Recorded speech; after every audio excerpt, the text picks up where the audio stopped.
கேட்டா 1971 அதுக்கப்புறம் சினிமாவில் தான் வரணுங்கிறதுக்காக கல்தூன்னு ஒரு நாடகத்தை எழுதி மேஜர் சுந்தரராஜனுக்கு அது அப்புறம் பின்னால் சிவாஜி நடித்து வந்தது. சிவகுமார் பார்த்துட்டு ரொம்ப நான் முடிவு எங்கிருந்தோ ஆர்டிஸ்ட்களை கூட்டிகிட்டு வந்து நடிக்க வைக்கிறது முக்கியம் இல்லை.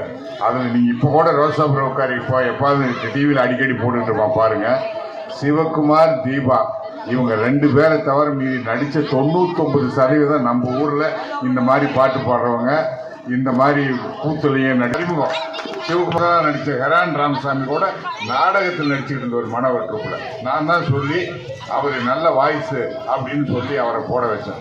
ஸோ அத்தனை பேருக்கு வந்து எடுத்து பிச்சி பூ வச்சங்களின்னு பாட்டு வருது இல்லையா, அதில் வரக்கூடிய வரிகள் எல்லாம் நம்ம ஊர் ஒப்பாரி பாடல்களில் நம்ம ஊர் பெண்கள் பாடக்கூடிய பாட்டை இளையராஜாட்ட கொண்டு போய் சொல்லி இந்த சுச்சுவேஷனுக்கு இவங்க பாடின இந்த வரிகளை பயன்படுத்தலாம்னு சொல்லி அதில் போட்ட வரிகள் தான்.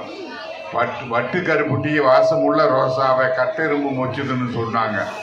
பட்டியில் மாடு கட்டி பாலை கறந்து வச்ச பால் திரிஞ்சு போச்சுன்னு சொன்னாங்க. இது எந்த கவிஞரும் அங்கே எழுதலை. ஆக்சுவலாக புலமை பித்தன் தான் அது பாடலாசிரியர் பேர் வரும்.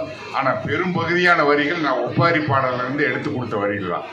மாமே ஒரு நாள் பாட்டாகட்டும், வெத்தலை வெத்தலை பாட்டாகட்டும்.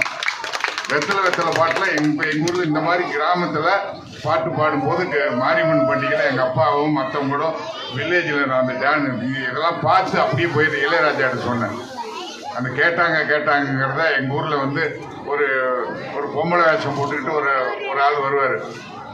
பொம்பளை வேஷம் போட்டுக்கிட்டு கேட்டாங்க ஒரு பெரிய மனுஷன் மாதிரி கேட்பார். எங்கெங்கே கேட்டாங்க, என்னோட கால அளவு பார்த்து காளிப்பட்டி கவுண்டருக்கு கேட்டாங்க, என் தலையளவு பார்த்து தலையாரிக்கு கேட்டாங்கன்ட்டு இங்கே இருக்கிற எல்லா பேரையும் சொல்லி அதை இப்படிலாம் அப்படியே சொன்னோன்னே தான் அவர் இந்த வெத்தலை சாங்கு கேட்டாங்க யாராரு கேட்டாங்கன்னு இந்த வெத்தலை சாங் இது எல்லாம் எங்கிருந்து நான் என்னோட சொந்த படிப்பு இல்லை, நான் வில்லேஜிலிருந்து பொறுக்கி எடுத்த